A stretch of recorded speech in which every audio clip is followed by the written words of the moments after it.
Doors academy में आप लोगों का स्वागत है। इस वीडियो में हम लोग घटना चक्र के लेखपाल प्रैक्टिस सेट से हिस्ट्री के क्वेश्चन देखेंगे। इसका पहला पार्ट पहले ही कंप्लीट हो चुका है। जितने भी शेष बचे क्वेश्चन हैं उन सबको इस वीडियो में देख लेंगे। तो शुरू करते हैं।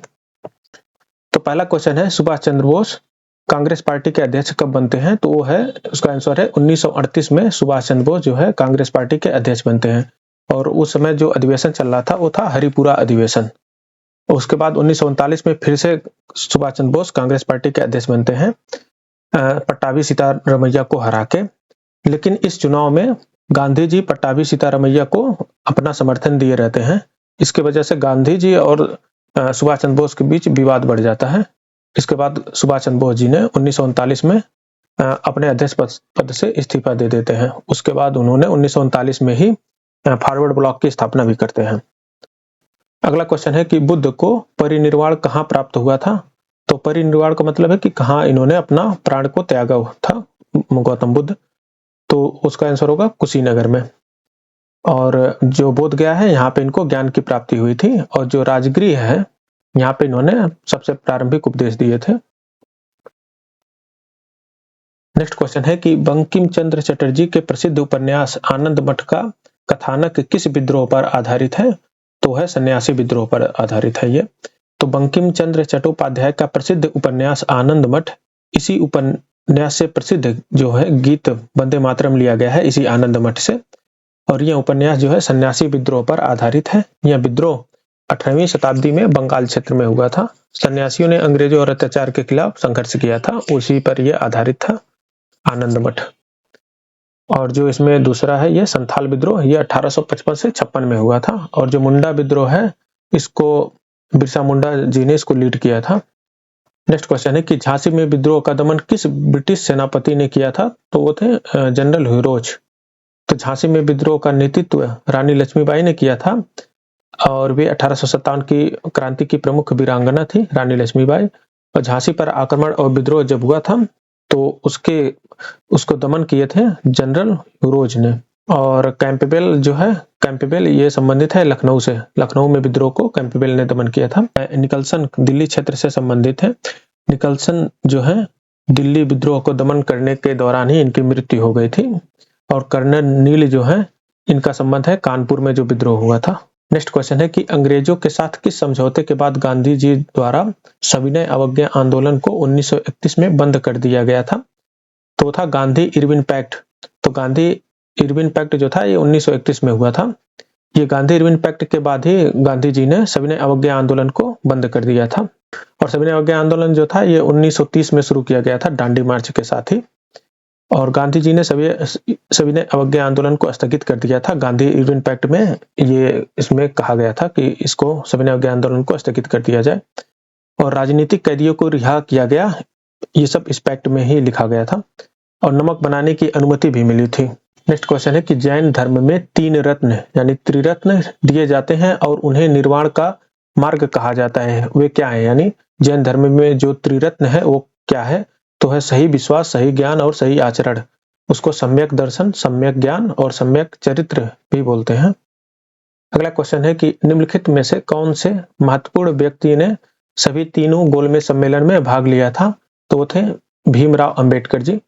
जो गोलमेज सम्मेलन था ये लंदन में 1930 से 1932 तक हुआ था। 1930, 1931 और 1932 में। इसका उद्देश्य था भारत के संवैधानिक सुधारों पर चर्चा करने के लिए वहां पे गोलमेज सम्मेलन बुलाई गई थी। तो जो भीमराव अंबेडकर जी थे उन्होंने तीनों गोलमेज सम्मेलन में भाग लिया था। गांधी जी जो थे वो कांग्रेस की तरफ से केवल द्वितीय सम्मेलन में 1931 में शामिल हुए थे। नेक्स्ट क्वेश्चन है कि प्रसिद्ध चित्रकार मीर सैयद अली चित्रकारी हेतु किस मुगल शासक के सहयोगी थे? तो वो थे हुमायूं के। मीर सैयद अली जो थे वे एक प्रसिद्ध फारसी चित्रकार थे। उन्हें भारत लाया गया था। मीर सैयद अली को हुमायूं ने अपने दरबार में आमंत्रित किया था। उन्होंने मुगल चित्रकला की नींव रखी थी। तो ये हुमायूं से संबंधित है। अगला क्वेश्चन है कि भारतीय राष्ट्रीय कांग्रेस द्वारा किस अधिवेशन में ऐतिहासिक पूर्ण स्वराज यानी पूर्ण स्वतंत्रता का प्रस्ताव पारित किया गया था? तो पूर्ण स्वराज का प्रस्ताव पारित किया गया था लाहौर अधिवेशन में। ये 1929 की बात है। तो कांग्रेस ने पहली बार पूर्ण स्वतंत्रता की मांग की थी 26 जनवरी ये लाहौर अधिवेशन में, और 26 जनवरी 1930 को स्वतंत्रता दिवस मनाने का निर्णय भी लिया गया था। और जो इसमें लखनऊ अधिवेशन है वो 1916 में हुआ था। इसी लखनऊ अधिवेशन जो 1916 में हुआ था, इसमें कांग्रेस और मुस्लिम लीग दोनों एक साथ आए थे। और जो कराची अधिवेशन था 1931 में, इस अधिवेशन में मौलिक अधिकार प्रस्ताव पारित किए गए थे। अगला क्वेश्चन है कि निम्नलिखित में से कौन सा दूसरा प्रांत था जिसने सहायक संधि को स्वीकार किया था? तो सहायक संधि जो था, इन्होंने ये लॉर्ड वेलेस्ली ने लागू किया था। इसके तहत भारतीय राज्यों को अंग्रेजी सेना रखनी होती थी और उसके बदले में उनको सुरक्षा मिलती थी, लेकिन उनकी स्वतंत्रता समाप्त हो जाती थी। और इसको सहायक संधि को स्वीकार करने वाला जो पहला राज्य था वो था हैदराबाद 1798 में, और दूसरा राज्य था वो था मैसूर। हैदराबाद, मैसूर, तंजौर, अवध, ये इनका क्रम था सहायक संधि को स्वीकार करने का।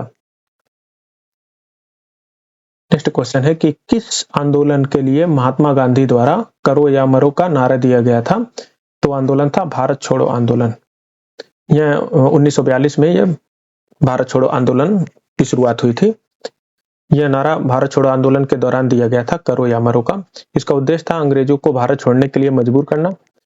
आंदोलन की विशेषता यह थी कि यह प्रारंभ हुआ था 8 अगस्त 1942 को। इसका स्थान था मुंबई में। यह आंदोलन बहुत व्यापक और उग्र हो गया था। और जो इसमें पूर्ण स्वराज है, पूर्ण स्वराज 1929 में ये कांग्रेस ने घोषित किया था, पूर्ण स्वराज। और जो दांडी मार्च है ये 1930 से संबंधित है। और जो खिलाफत आंदोलन है इसकी शुरुआत हुई थी 1920 में। नेक्स्ट क्वेश्चन है तारीख ए फिरोज शाही के लेखक कौन है? तो वो है जियाउद्दीन बर्नी। इसमें दिल्ली सल्तनत के इतिहास का वर्णन मिलता है। और जो हसन निजामी है ये ताज उल मासिर के लेखक हैं। और इसामी जो है फुतूह उस सलातीन के लेखक हैं। और इब्न बतूता जो है एक प्रसिद्ध मोरक्कन यात्री थे। उसने रिहला नामक अपना प्रसिद्ध यात्रा वृतांत लिखा। दिल्ली सल्तनत के सुल्तान मोहम्मद बिन तुगलक के शासनकाल में भारत आया था इब्न बतूता। अगला क्वेश्चन है कि स्वराज पार्टी की स्थापना किसने की थी? तो थे चित्तरंजन दास और मोतीलाल नेहरू ने मिलकर 1923 में स्वराज पार्टी की स्थापना किए थे। इसका कारण था असहयोग आंदोलन जो 1922 था। जब असहयोग आंदोलन को समाप्त कर दिया गया था उसके बाद कांग्रेस के अंदर मतभेद हो गया था। कुछ नेता चाहते थे विधान परिषद में जाकर अंग्रेजों का विरोध किया जाए। इसके वजह से उन्होंने चित्तरंजन दास और मोतीलाल नेहरू दोनों मिलकर स्वराज पार्टी की स्थापना किए थे। इसमें इसका उद्देश्य था ब्रिटिश सरकार की नीतियों का अंदर से विरोध करना और स्वशासन की मांग करना। अगला क्वेश्चन है कि महाराजा रणजीत सिंह का संबंध किस मिसल से था? तो मिसल था सुकर चकिया मिसल। 18वीं शताब्दी में पंजाब क्षेत्र में सिखों की सैन्य संगठित टुकड़ियां जो थी इन्हें मिसल कहा जाता था। महाराजा रणजीत सिंह सिख साम्राज्य के संस्थापक थे। उनका संबंध सुकर चकिया मिसल से था। रणजीत सिंह ने विभिन्न मिसलों को एकजुट करके सिख साम्राज्य की स्थापना की थी।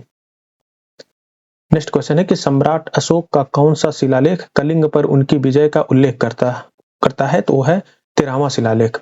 तो कलिंग युद्ध हुआ था 261 ईसा पूर्व में। यह युद्ध अशोक के जीवन का एक टर्निंग पॉइंट बना। युद्ध के बाद अशोक ने हिंसा त्याग कर बौद्ध धर्म अपनाया। कलिंग युद्ध और उसके प्रभाव का वर्णन ये 13वें शिलालेख में मिलता है। युद्ध में हुई भारी जनहानि पर अशोक को पश्चाताप हुआ। उसके बाद उन्होंने आगे चलकर धम्म नीति अपनाने का संकल्प लिया। नेक्स्ट क्वेश्चन है कि स्वामी विवेकानंद द्वारा 1897 में किस मिशन की स्थापना की गई थी? तो वो था रामकृष्ण मिशन की स्थापना हुई थी 1897 में। और जो स्वामी विवेकानंद जी हैं ये रामकृष्ण परमहंस के शिष्य थे। रामकृष्ण मिशन का उद्देश्य था समाज सेवा, शिक्षा का प्रसार, आध्यात्मिक उन्नति। यह उनके गुरु रामकृष्ण परमहंस की शिक्षाओं पर आधारित है। जो इसमें शुद्धि आंदोलन लिखा गया है ये आर्य समाज से संबंधित है, यानी स्वामी दयानंद सरस्वती से संबंधित है। यह शुद्धि आंदोलन उन्होंने ही चलाया था। जो तत्वबोधिनी सभा है ये राजा राम मोहन राय और देवेंद्रनाथ टैगोर से संबंधित है। और सर्वोदय और भूदान आंदोलन ये विनोबा भावे जी से संबंधित है। नेक्स्ट क्वेश्चन है कि राजा कनिष्क के शासनकाल के दौरान दरबारी चिकित्सक का नाम बताइए। तो राजा कनिष्क के शासनकाल में जो दरबारी चिकित्सक था उसका नाम चरक है। और ये जो चरक है इन्होंने एक ग्रंथ लिखा है चरक संहिता। आयुर्वेद के महान चिकित्सक है ये चरक। और जो इसमें पतंजलि लिखा है ये योग सूत्र के रचयिता हैं। नेक्स्ट क्वेश्चन है कि प्लासी का युद्ध कब लड़ा गया था? तो ये था 1757 ईस्वी में। रॉबर्ट क्लाइव और सिराजुद्दौला के बीच हुआ था ये युद्ध। और सिराजुद्दौला जो था बंगाल के नवाब थे उस समय। इसमें सिराजुद्दौला के जो सेनापति थे मीर जाफर, इन्होंने सिराजुद्दौला के साथ विश्वासघात किए थे। इस वजह से सिराजुद्दौला की हार हुई थी और युद्ध के बाद जो है अंग्रेजों ने बंगाल पर नियंत्रण स्थापित कर लिया था। नेक्स्ट क्वेश्चन है कि जलियांवाला बाग हत्याकांड कब हुआ था? तो वो था 13 अप्रैल 1919 को। जलियांवाला बाग हत्याकांड यह अमृतसर पंजाब में 13 अप्रैल 1919 को बैसाखी के दिन हुआ था। इसमें ब्रिटिश अधिकारी डायर ने निहत्थी भीड़ पर गोली चलाने का आदेश दिया। इसमें सैकड़ों लोग मारे गए। आधिकारिक आंकड़े के अनुसार लगभग 379 मौतें हुई थी, लेकिन वास्तविकता में कहीं अधिक मानी जाती है।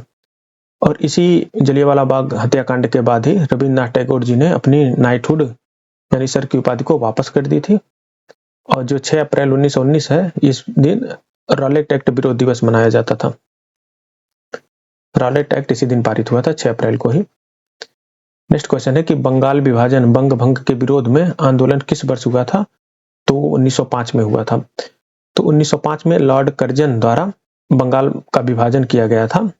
इसका उद्देश्य था फूट डालो और राज करो की नीति के तहत इन्होंने बंगाल का विभाजन किया था। बंगाल विभाजन के खिलाफ 1905 में ही आंदोलन शुरू हुआ था। इसे स्वदेशी आंदोलन भी कहा जाता है। आंदोलन की विशेषताएं थीं कि विदेशी वस्त्रों का बहिष्कार, स्वदेशी वस्तुओं का प्रयोग, राष्ट्रीय शिक्षा आंदोलन और जन आंदोलन का रूप। और जो बंगाल विभाजन है, इसको रद्द किया गया था 1911 में ब्रिटिश सरकार के द्वारा। नेक्स्ट क्वेश्चन है कि असहयोग आंदोलन क्यों बंद कर दिया गया था? तो है चौरी चौरा घटना के कारण। असहयोग आंदोलन की शुरुआत महात्मा गांधी ने 1920 में की थी। इसका उद्देश्य अंग्रेजों के खिलाफ अहिंसात्मक विरोध करना था। इसमें जो मुख्य घटना हुई थी 1922 में चौरी चौरा कांड हुआ। इसमें प्रदर्शनकारी हिंसक हो गए और पुलिस थाने को आग लगा दी गई थी। इसमें कई पुलिसकर्मी मारे गए थे। गांधी जी अहिंसा के पक्षधर थे, इसलिए उन्होंने तुरंत आंदोलन वापस ले लिया था।